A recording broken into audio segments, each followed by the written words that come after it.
Ustedes que vinieron a esta parroquia María Madre de la Misericordia en este 26º domingo del tiempo ordinario, quisiera centrarme en el Evangelio de Marcos. Si ustedes se fijan en la hoja que tienen consignada la lectura, dice que el Evangelio de Marcos lo han tomado en esta dominica del capítulo 9. Dice que lo toman del versículo 38 al 43, punto, 45, punto, del 47 al 48. Entonces ya tenemos una primera impresión cuando vemos este texto bíblico. Es que hay dos bloques bisagrados. Hay dos bloques, dos temas que tienen un tema que los conecta, que tiene algo que los une. El primer bloque, del 38 al 43, está haciendo referencia a como el gueto, lo que quiere ciertos grupos de apoderarse de la verdad, que no es posible. Es decir, Jesús no deja que nadie se apodere de él.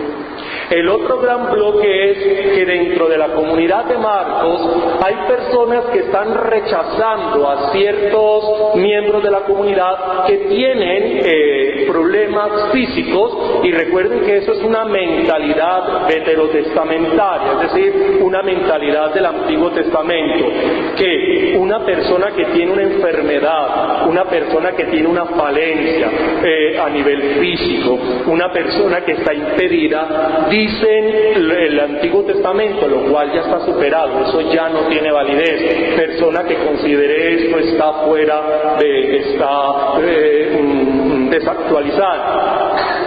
Y es que si una persona llega a tener alguna deficiencia física, es imperfecto y que Dios lo está castigando. Imagínense ustedes. Y eso es lo que se está reflejando acá. Personas que tienen sus defectos físicos, que les falta de pronto la parte visual, de pronto un ojo, de pronto están ciegos, algunos que les falta una mano, otros una pierna.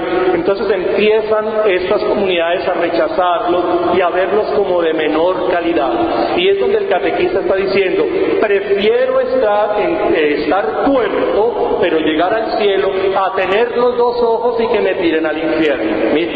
Es decir, la enfermedad no es en ningún momento un reflejo de maldición, la enfermedad no es en ningún momento un impedimento para aceptar las verdades de fe.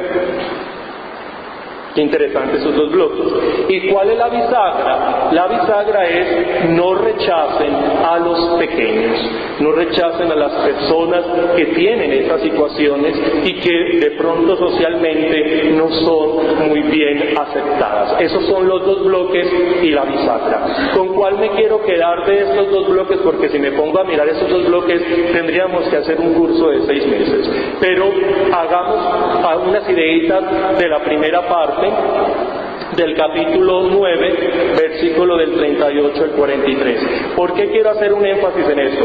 Porque una persona desprevenida, una persona ingenua, una persona no bien formada, lee Marcos capítulo 9, versículo del 38 al 43, va a creer que lo importante es creer en Jesús y empieza a relativizar la institución. Y eso se escucha de ciertas personas, aún católicas, que dicen: no es que lo importante es creer en Jesús, la iglesia no es necesario, lo importante es creer en Jesús. Entonces por eso un adventista, un testigo de Jehová, un mormón, un luterano, un episcopaliano, un anglicano, eso no importa a qué denominación religiosa usted pertenezca, lo importante es que crea en Jesús. Hágame el favor.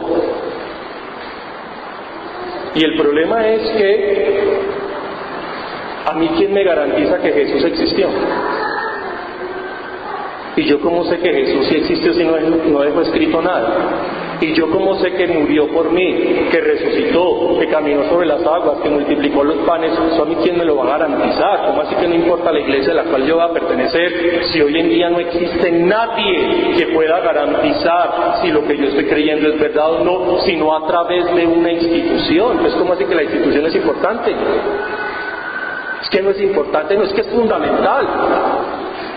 Si yo no pertenezco a una verdadera institución, a mí se me pueden crear divinidades llamadas Jesuses. Claro que la institución es importante. ¿Por qué? Porque es que cuando esta gente escribió el Evangelio de Marcos en el capítulo 60, pues ellos tenían ahí a los apóstoles, o si no tenían a los discípulos de Jesús, eso no había ningún problema. Pero el problema es que cuando muere Jesús y cuando mueren los apóstoles, ¿quién empieza a garantizar nuestra fe? La institucionalización de dos cosas. Uno, la parte litúrgica, que es la tradición.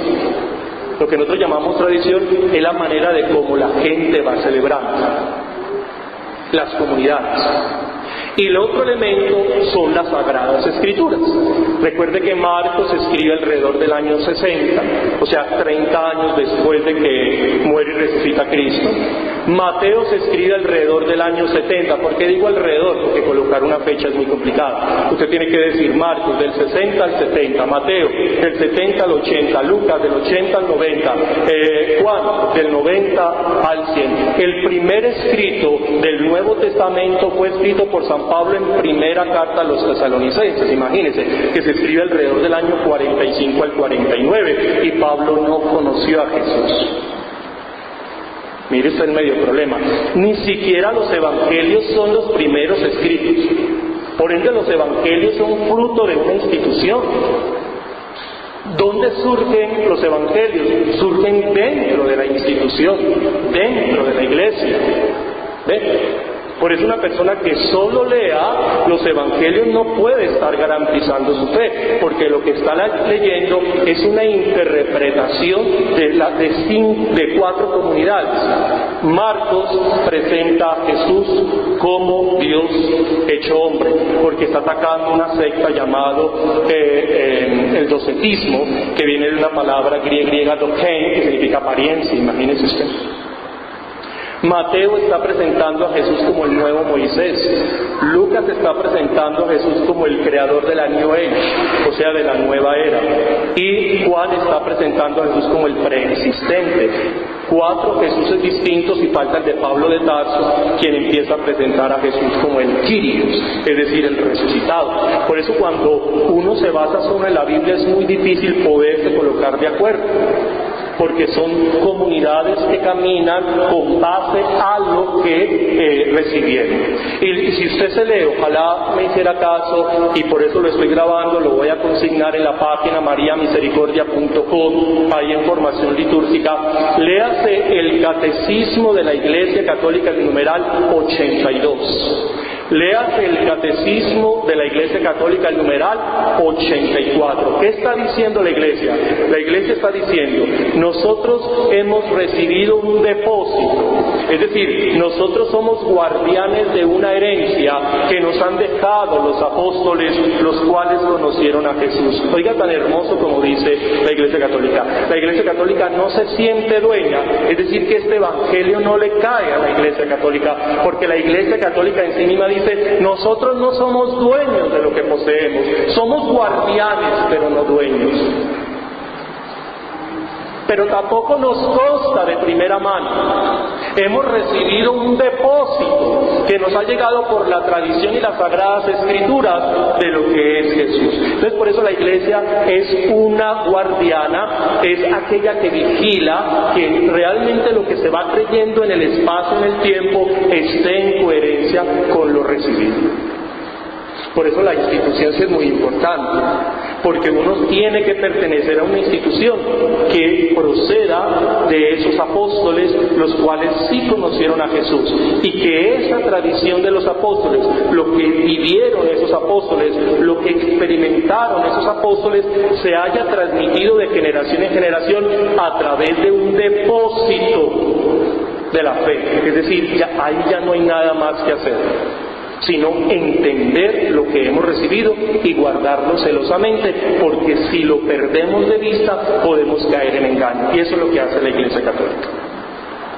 Por eso yo no quiero ser proselitista acá en esta iglesia, pero sí quiero que ustedes tengan muy claro que en Occidente No existe ninguna iglesia que pueda garantizar la fe en Jesucristo como la Iglesia Católica. Y yo no estoy siendo proselitista. Usted lo puede investigar, usted lo puede leer. Ninguna iglesia, ninguna, viene o ahonda sus raíces desde el siglo I. Solo la Iglesia Católica, y esta de rito romano. Es decir, a que usted y yo pertenecemos. La otra iglesia que nosotros casi no conocemos, o mejor dicho, ni conocemos, son los ortodoxos. Eso sí, y no todos los ortodoxos, sino ciertos grupos ortodoxos que en su momento se dividieron con la Iglesia Católica en el 1054 por unos problemas socioeconómicos, políticos, religiosos, donde terminaron con unas expresiones ahí todas sacándole un pelo a la calavera, que todavía se está discutiendo si el Espíritu Santo viene por Jesús o viene en el mismo nombre de Jesús. Eso se llama filioque o perfilio. Imagínense, están agarrados ahí, agarrados de un pelo. Si el Espíritu Santo viene por el perfil, o sea, por el Hijo, o del filioque y del Hijo, y ahí se agarran. Pero los problemas de la separación entre Oriente y Occidente son unos problemas mucho más profundos a nivel económico, social, la percepción de la realidad. Pero esa gente viene de los apóstoles, sí. Tanto que la Iglesia Católica dice, si usted está en Oriente y no tiene una iglesia cerca católica, puede asistir a un rito ortodoxo. Imagínese usted. Es decir, que la Iglesia Católica está aceptando que la Iglesia ortodoxa, bizantina, estas iglesias griegas, la rusa hay que mirarlo con un poquitico con detalle, porque la iglesia rusa tiene una serie de matices, pero la griega, la bizantina, tiene unas tradiciones muy antiguas que también garantizan la fe, pero esas no son familiares entre nosotros. Por eso, la única iglesia, si yo quiero ser cristiano y quiero realmente basarme en aquel que se hizo hombre, que murió en una cruz y resucitó, yo solamente puedo pertenecer a la Iglesia Católica, porque no habría otra forma más de poder garantizar la fe. No habría otra forma. Que usted quiera creer en divinidades o en mitos llamados Jesuses, sí, usted lo puede hacer. Es que cada uno es libre de creer lo que quiere.